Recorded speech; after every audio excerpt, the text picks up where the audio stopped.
সুজিত দা তার শ্বশুর বাড়ি। আমরা অনেক লোক আসছি ঘুরতে। এই আরেকজনের শ্বশুর বাড়ি।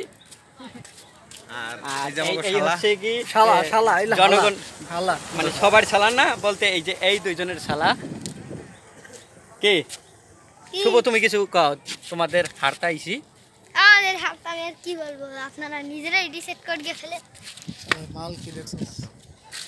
এই সেই হারতা ব্রিজ।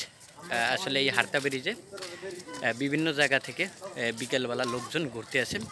আসলে খুব ভালো একটা জায়গা। আসলে আসলেবার আপনার মন একেবারে সুন্দর হয়ে যাবে। আসলে ঘোরার মতন একটা জায়গা।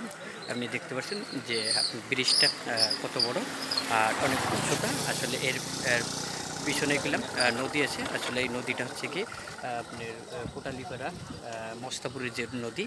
আর এই নদীতে কিন্তু ঐতিহ্যবাহী সেই নৌকাবাইজ অনুষ্ঠিত হয়। আসলে আমরা সেই হারতা ব্রিজ দিয়ে আসি এবং এখন আমরা শর্টপটে খেতে যাব।